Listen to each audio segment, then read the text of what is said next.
Alright, hello everyone, it's silverkyle, and today we are going to be taking a look at all the big video games that are coming out in the next 3 months, so quarter 2 of 2021, April, May, and June. And normally when I do these videos, there's not like crazy amount of games that I'm freaking out for, especially in the spring. Like quarter 2 is synonymous as being one of the drier quarters, I would say. But it is stacked, especially June. June has so many games, it feels like a holiday of like an October or November in terms of big games. It's crazy how many games I'm really looking forward to. My wallet is going to hate me in that month. I'm also definitely going to need a PS5 by that point because there's so many exclusives coming out specifically for it that I need one by that point. I have a Series X, very happy with it. Not a lot of games for it. PS5 doesn't really have a lot of games for it either at the moment either. But I need more games for next gen, and I definitely need a PS5. I also have Game Pass for the Xbox, and we'll talk about that in another video because obviously I'm much more of a physical person, but we'll get into that in another video. All right, let's move on. April 1st, April Fools, we start off with Outriders, which is coming out on like everything. PlayStation, everything except for Nintendo. Like PlayStation 4, PlayStation 5, Xbox One, Series X, Stadia, I think, as well. And that's the last time I'll mention Stadia because I really only want to focus on the main consoles. Stadia is a complete joke. But yeah, tons of systems that it's coming out on. Next gen game, I'm looking forward to it. Multiplayer, I think a three-player co-op online game. Where it's a third-person sci-fi type of game. Looks interesting. Glad it's on Game Pass because it's not a game that I would want to pay full price for at all. But on Game Pass, I will definitely try it out because I already have it's there, right? That's the one nice thing about Game Pass is that it allows me to get games day one and try them out and see if they're actually worth it, which is kind of cool. I'm still, it's bittersweet though. Next up is Saga Frontier Remastered, coming out on the 15th of April for the Nintendo Switch and PlayStation 4.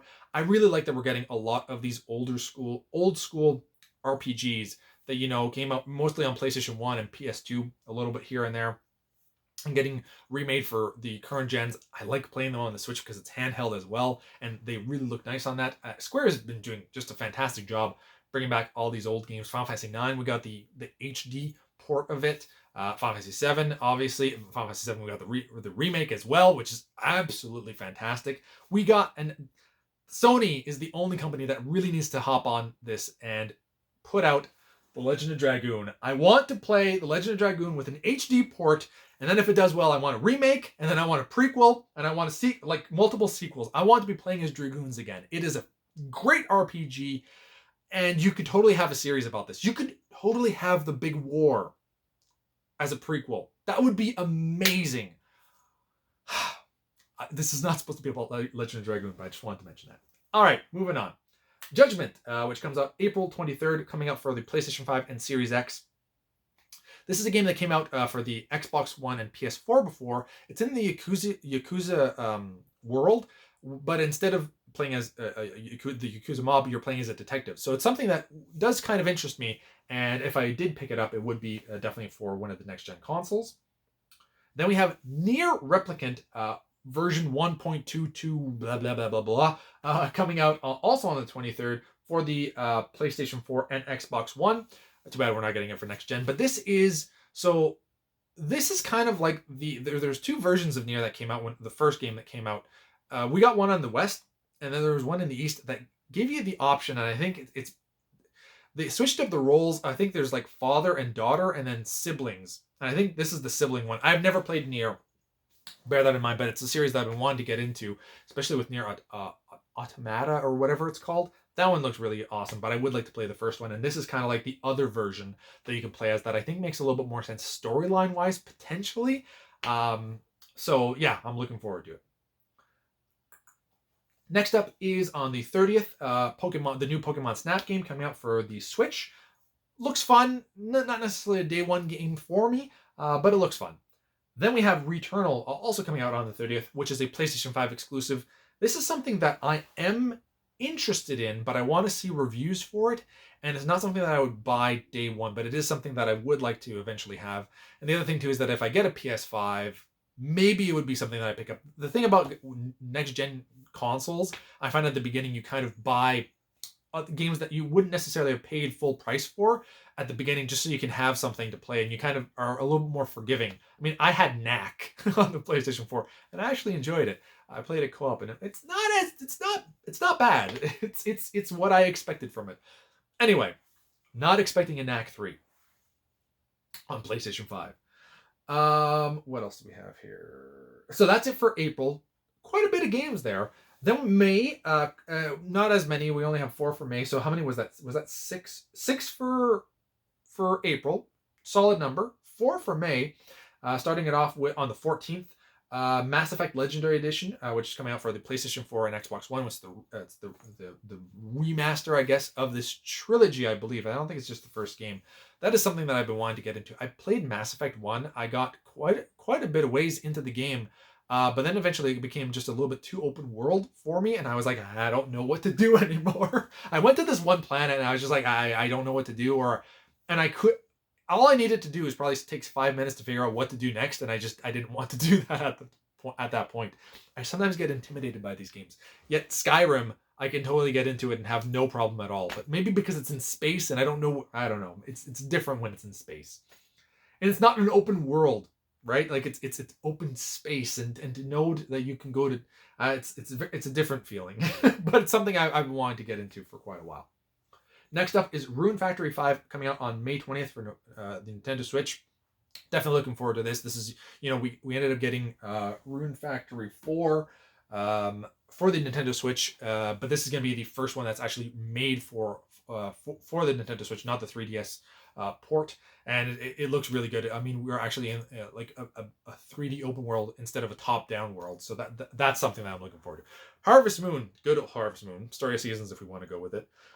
And even like it's maybe even closer to Stardew Valley potentially, but yeah, totally up my alley.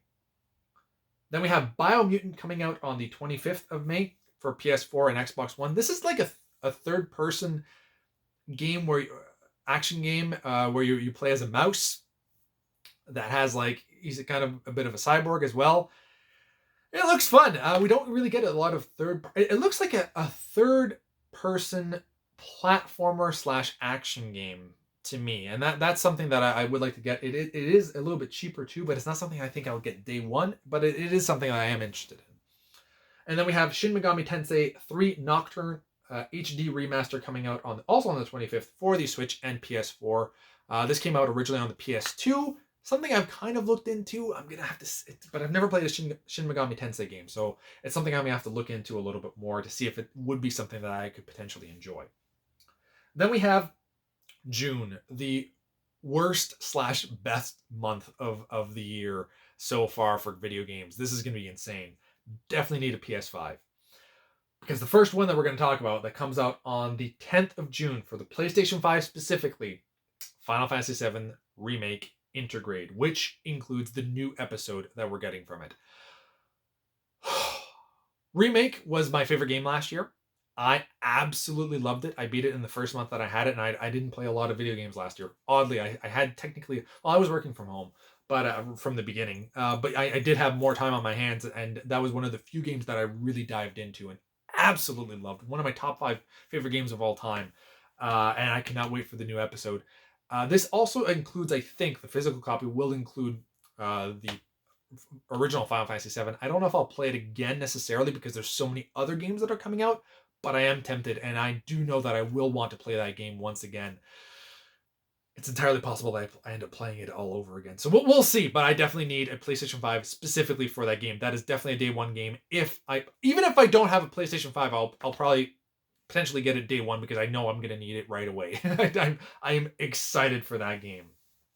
And the episode, while it is just one episode, so it feels more like DLC, episodes could be like as short as maybe 6 hours, but it could be up to like maybe 15 depending. And if you do everything, it could really be up to that 15-hour mark. I think it'll probably take, depending on what they do, but I think it'll be probably like an 8 to 10 hour episode is what I'm thinking.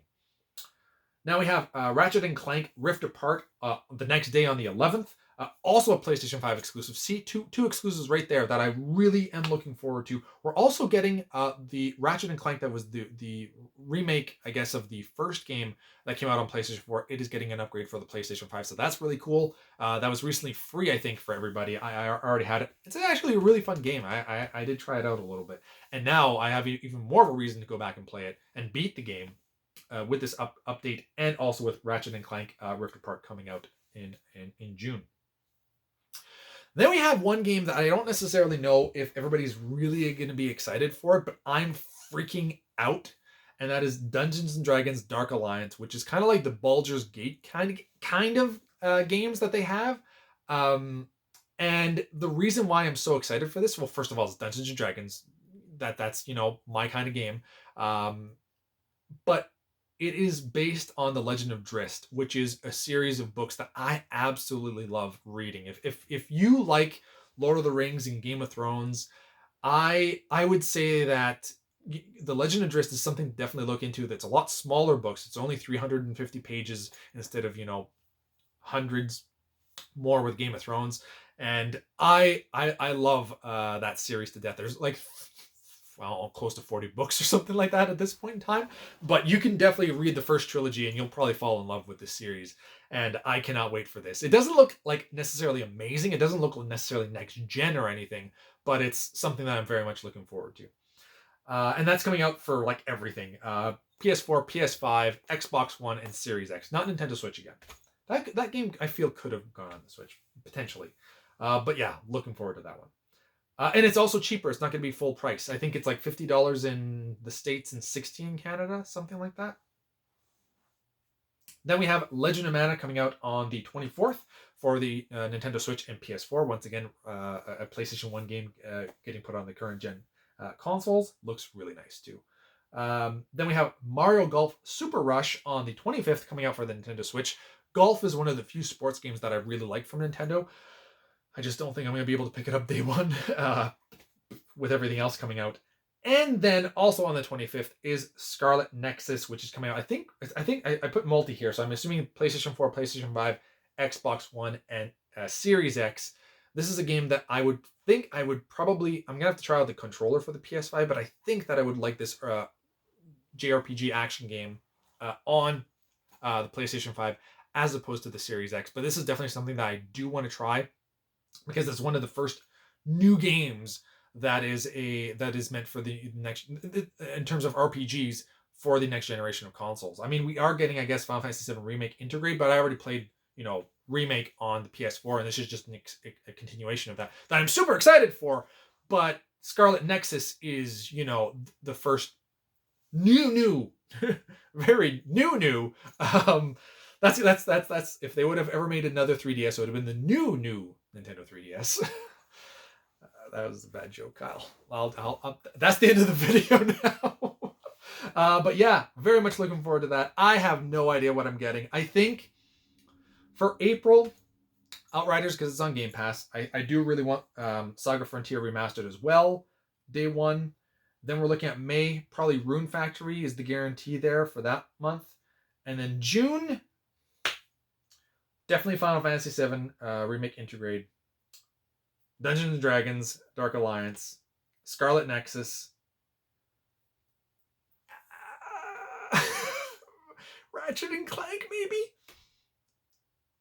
Legend of Mana, I mean, if they get a physical that I can get from like Play Asia or something like that, I would probably pick it up.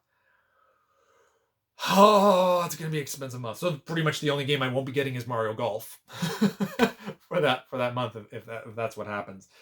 It's going to be an expensive month, especially PlayStation 5 beforehand. That's why in May, I feel like that's hopefully when I get the console, and I'll just get Roon Factory 5, and that's it for that month, because it's going to be expensive. So that's everything that I'm very much looking forward to in the next 3 months. Let me know in the comments below what you're looking forward to. Did I miss anything? Is there anything that you're looking forward to and freaking out about? Like June, is that going to be an expensive month for you? Damn sure as hell is going to be expensive for me. So thank you all for watching. You have been bearded in. Beardage.